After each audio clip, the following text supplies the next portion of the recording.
On screen, Melissa Sue Anderson and Melissa Gilbert were inseparable, sisters bound by story, smiles, and the warmth of shared scenes. They hugged, laughed, and lived side by side in the little world of Little House on the Prairie. But behind the cameras, a different story unfolded. From 1975 onward, those who worked on the show began to notice a growing distance. One girl spent her days in quiet solitude inside her trailer, while the other delighted in playful pranks and laughter with the cast. By 1980, the tension had become impossible to ignore. When the series finally ended, the two young actresses parted ways, never to speak again. It wasn't until June 2025 that the truth behind their fractured relationship came to light, revealing a story more complex than anyone had imagined. Melissa Sue Anderson entered the world on September 26, 1962, in Berkeley, California. Her early life was grounded in simplicity and stability. Her father, James, worked as an auto mechanic, while her mother, Marion, devoted herself to running the household and caring for the children. As the oldest sibling, Melissa quickly learned responsibility, helping to guide her younger brother through daily life. Childhood moved along quietly, unremarkable, until the age of 9, when a dance recital would set her on an entirely new path. Her dance instructor noticed something extraordinary, a calm certainty in the way she carried herself, a quiet confidence in each step. Encouraged by this presence, her parents sought representation for their daughter. Soon after, Melissa booked a Kmart commercial with just one callback. At 9 years old, the stage was set for her first tentative steps into the world of acting. By 1972, at the age of 10, she appeared on a Brady Bunch as Millicent. Though her lines were few, her poise on camera drew attention, signaling a maturity beyond her years.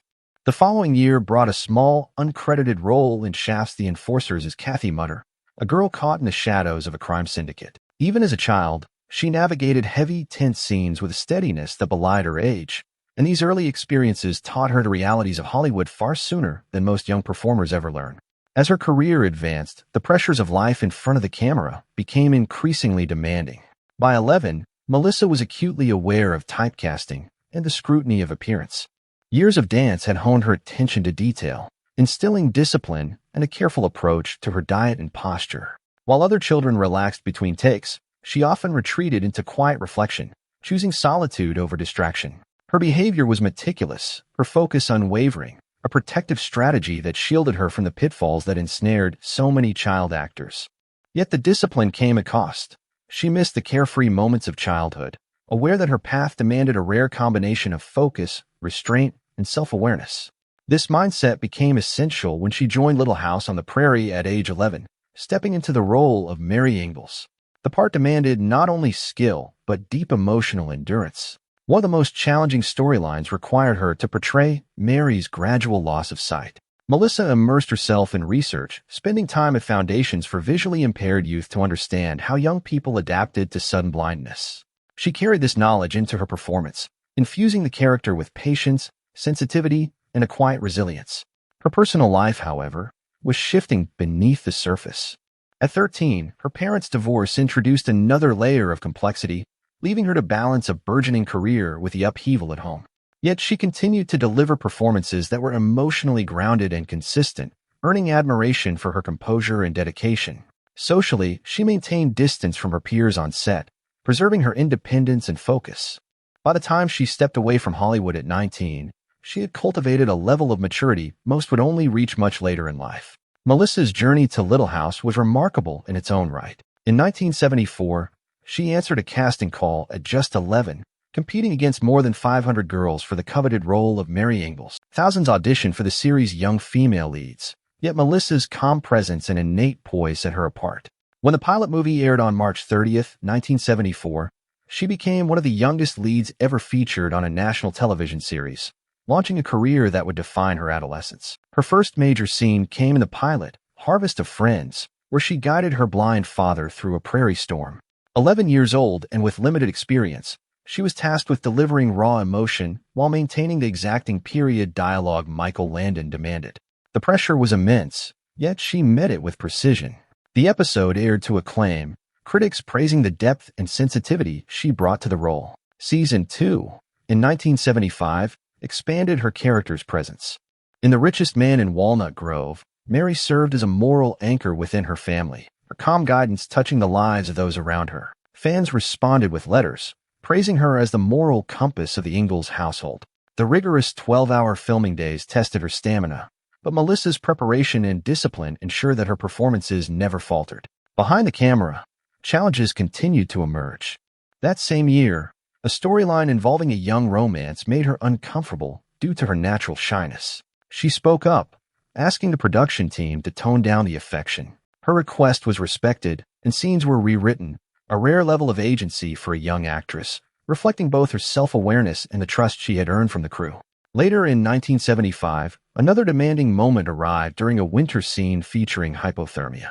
Michael Landon guided her through the grueling shoot in frigid conditions, leaving an impression that lingered long after filming ended. In 1976, the episode The Blind Man's Dog required Melissa to work with real guide dogs, learning their signals and behaviors through patient practice with trainers and veterinarians. 20 takes were often necessary to perfect a single sequence, blending emotional performance with technical skill in a way few child actors ever experience. By 1977, she ventured briefly away from the Prairie, taking the lead in the pilot for James as Lacey Stevens, a girl navigating her parents' divorce.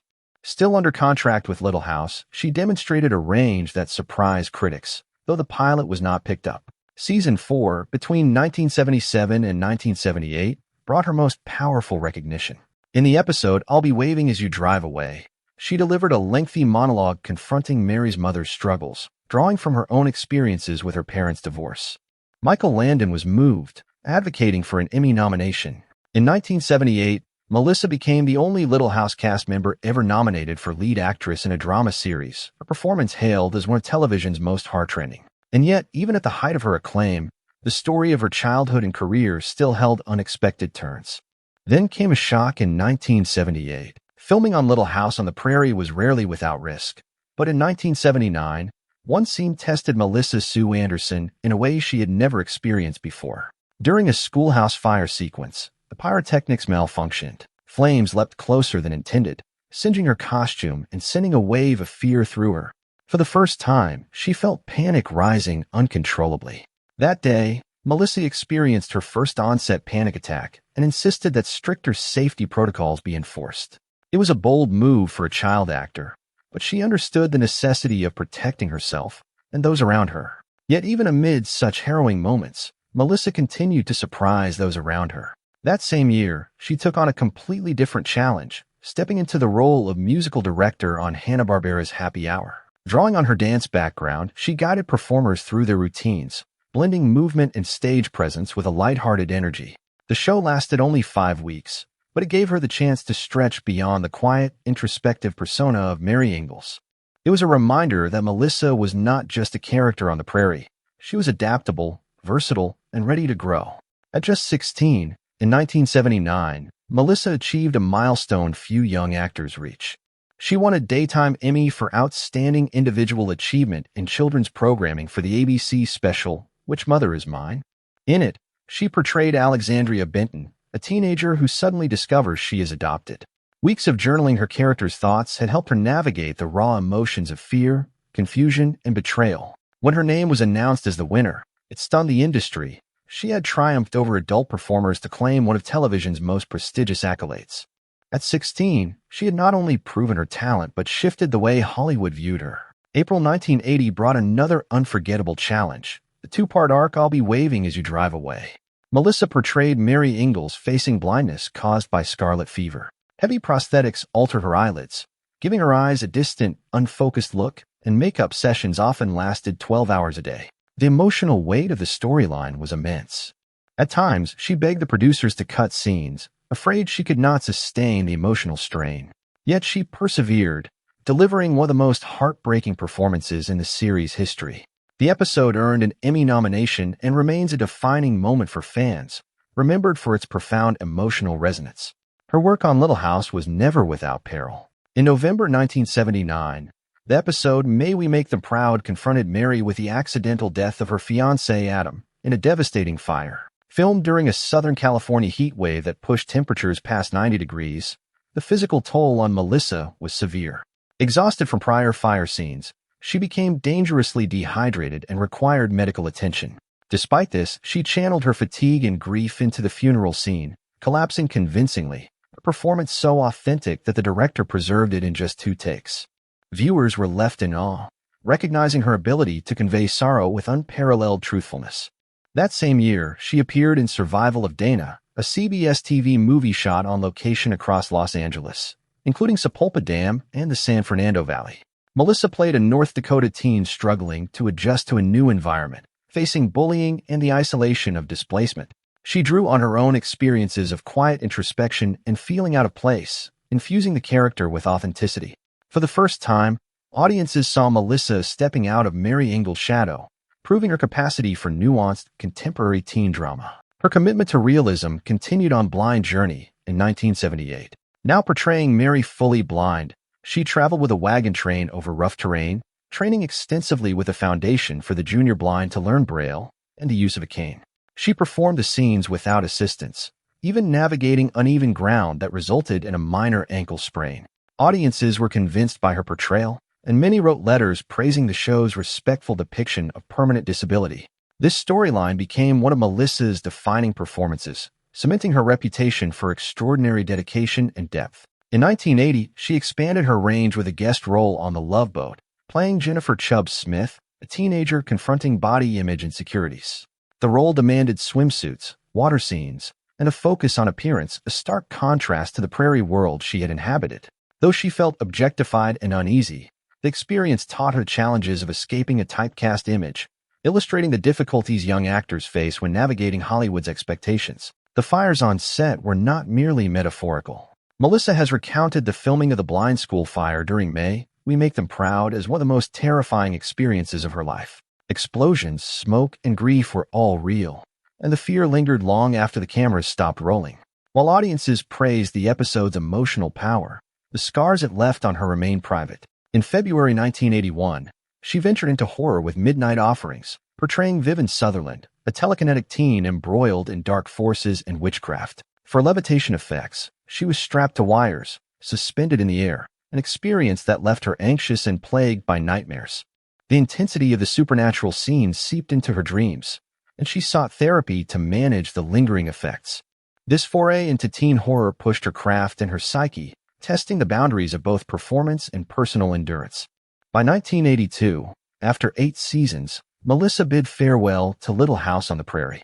Her final episode, He Was Strange, She Was Crazy, marked the end of an era. At 19, she left behind the Walnut Grove set she had known since childhood, afraid of being trapped in the shadow of Mary Ingalls forever. Rumors in the tabloids claimed she had been fired for attitude, but the truth was simpler. She had declined a proposed salary reduction, and her departure was a mutual decision. She was ready for new challenges, stepping into the wider world with the same courage, discipline, and emotional insight that had defined her career since she was a child. By 1984, Melissa Sue Anderson made it clear, leaving Little House on the Prairie had been her choice. She sought a broader career, not conflict behind the scenes. That same period, however, marked one of her boldest artistic turns. In 1981, she appeared in the slasher film Happy Birthday to Me, portraying Virginia Wainwright, a student at an elite New England academy. The production became notorious for its extreme gore. More than 100 gallons of fake blood were used during filming, covering her repeatedly in gruesome detail. At one point, her character was even slated to be the killer, but the writers changed course, deciding she played innocence too convincingly. A latex mask of her face was later crafted for the story's twist ending. Melissa infused the role with a psychological realism, drawing inspiration from real cases of trauma and brain injury she had studied, giving the performance a tense, lasting impact that horror fans still recall today. In 1982, she returned to television with An Innocent Love, playing Molly Rush, a college freshman drawn into a controversial relationship with a 14-year-old math tutor. The premise stirred national debate. Melissa approached it with meticulous preparation, researching real-life cases of teen exploitation and age gap dynamics.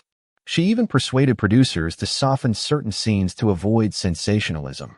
Filmed on location at the University of Washington, she immersed herself in campus life, observing the rhythms of students and professors alike. When it aired, critics were divided. Some praised her sensitivity, while others questioned the story's premise.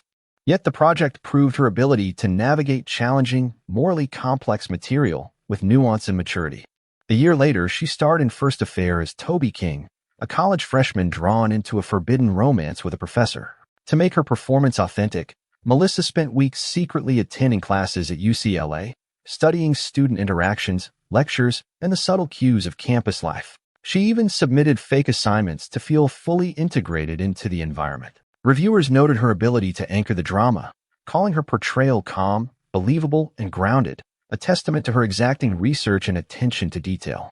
Her transition into more adult roles continued on October 28, 1984, when she appeared in Murder, She Wrote as Eve Crystal in the episode Hawaii for Homicide. Standing opposite Angela Lansbury on a bustling Hollywood set, Melissa had to adapt quickly to improvisation and sudden script changes. Working alongside a seasoned professional in such a dynamic environment taught her how adjustments behind the camera could ripple across a scene, awakening a fascination with directing and the mechanics of storytelling. The episode itself was daring for the series, employing long flashbacks and depicting murder on screen in a way the show typically avoided. Filmed largely on location, each room was meticulously designed with props and effects to heighten tension and realism. For Melissa, the role marked her first step into mature, grown-up performances, signaling a new chapter beyond the Prairie. Between 1982 and 1983, she explored voice acting, recording sessions for Spider-Man and his amazing friends as Kitty Pryde, also known as Sprite. Sessions ran nearly 4 hours a day in a Burbank studio. Using storyboards to visualize each scene, Melissa leveraged her dance background, letting her voice follow the imagined movements of the character, almost performing physically in her mind. Early voiceover techniques often required multiple tracks for a single action, but she brought a nervous energy and spark that perfectly embodied Kitty Pryde, leaving a small but lasting mark on the superhero animation genre. In 1986, she entered the shadowed corridors of gothic horror with Dark Mansions, playing Noelle Drake, a young woman caught between family secrets and eerie hauntings. Filmed in an old mansion, the production relied on fog machines, trapdoors, and mechanical effects. Long nights, heavy makeup sessions lasting up to 7 hours, and the constant presence of tension made the work physically and mentally demanding. One set mishap injured a cast member, reinforcing the dangers of the environment and making Melissa even more cautious in physical scenes. Yet her performance emerged raw, uneasy, and hauntingly real. Critics later noted she seemed to inhabit the fear rather than act it.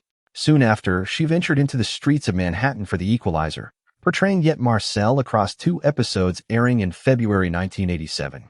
Her character, witness to mob violence, carried its shock inward. Melissa used method acting to reach those emotions, pushing her body to the point of severe migraines. Filming was grueling, 10 days with last-minute rewrites. Yet her director Tony Warby, she explored her character without restraint. She later described these episodes as some of the hardest work of her career, their realism and emotional intensity leaving a lasting imprint. By 1990, Melissa embraced something entirely different with Dead Men Don't Die, playing Dulce Niles, a psychic collaborating with a zombie detective. Most scenes were shot in Los Angeles alleys during cold, overnight hours, often running from midnight until 5 in the morning. Director Malcolm Marmerstein encouraged improvisation to keep the cast alert, pushing both creativity and stamina. The physical and mental exhaustion was profound, leaving her drained but demonstrating once again her commitment to fully inhabiting her roles. After this project, she took a well-earned break, reflecting on a career marked by versatility, courage, and a relentless pursuit of authenticity. Even as Melissa Sue Anderson explored new creative avenues, the practical realities of production shaped her perspective.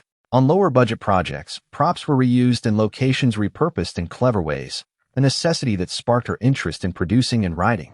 She began to crave greater control over the work she accepted, shaping her future path behind the camera as much as in front of it. Meanwhile, Melissa Gilbert's journey had begun long before. By the age of 2, she appeared in her first commercial, an Alpo dog food spot alongside Lauren Green, who would later play her grandfather on Little House on the Prairie. By 3, she was a familiar face in national advertisements, including a Quaker Oats commercial where her giggles punctuated her lines. By 1972, she had appeared in more than 50 commercials, building the confidence that would carry her into episodic television. Guest roles on shows like Gunsmoke and Emergency further honed her natural ease in front of the camera, paving the way for her iconic role on Little House at the age of 9. Her early career included moments of profound preparation. When she starred in The Diary of Anne Frank at 16, she spent 6 weeks studying Holocaust history, meeting survivors, and rereading Anne Frank's writings repeatedly. The weight of that research informed her performance, earning her an Emmy nomination and leaving an indelible mark on her young career. But behind the cameras of Walnut Grove, the relationship between the two Melissas was quietly complex. In the early years, around 1975, their on-screen chemistry was celebrated. Episodes like Country Girls, where they carried milk pails and churned butter together, captured the hearts of viewers. Yet off-screen, their personalities moved in different directions. Melissa Sue often retreated into quiet solitude, reading or rehearsing lines during breaks. Melissa Gilbert thrived on playful antics, hiding lunch boxes or swapping props for fun. At first, these differences were harmless, but by 1977, subtle cracks began to appear. Crew members noticed the growing distance, even as audiences continued to see perfect sisterhood. The divide deepened during Mary's blindness storyline in 1979. Melissa Sue embraced method acting with intensity, spending long hours alone in her trailer, avoiding social interactions even when the rest of the cast sought downtime. Melissa Gilbert, whose character was meant to provide support, sometimes felt excluded. Production staff gently encouraged Melissa Sue to join group meals, but by November 1979, solitary rehearsals had become a pattern, widening the gap between them. By 1980, adolescence added new layers. Melissa Sue's growing maturity and use of makeup and long nails became a trademark, while Melissa Gilbert later reflected in her 2009 memoir that she sometimes felt left behind, overshadowed by her friends' poise and polish. Cast whispers and tabloids amplified the perception of rivalry, suggesting competition for attention or status, stories that both actresses later insisted were exaggerated. When Little House concluded in 1982, their paths diverged naturally. Melissa Gilbert remained in the public eye, eventually serving as president of the Screen Actors Guild from 2001 to 2005, advocating for young performers. Melissa Sue stepped away from Hollywood, choosing a quieter life, becoming a Canadian citizen in 2007, and building a world far removed from cameras and press. Over the years, rumors persisted, fueled by magazines and online forums. Both women consistently refuted claims of animosity, explaining that Melissa Sue's shyness had often been misunderstood, while Gilbert described the feud as largely an exaggeration. It was not until June 2025 that fans received clarity. During a Little House reunion, 61-year-old Melissa Gilbert spoke openly, explaining that their silence over decades stemmed from differing temperaments, one valuing quiet focus, the other drawn to social engagement. They had simply drifted apart with time.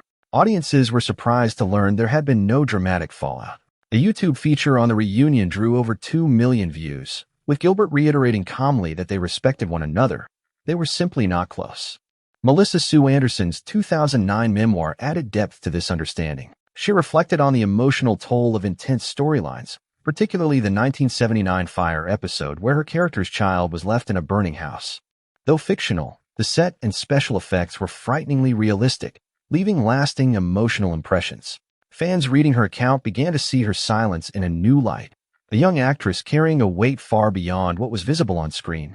The story of the two Melissas reminds us that appearances can deceive. On camera, they were inseparable, embodying sisterhood and innocence. Off camera, their lives, choices, and personalities followed separate trajectories, a quiet divergence shaped by temperament, ambition, and circumstance rather than rivalry.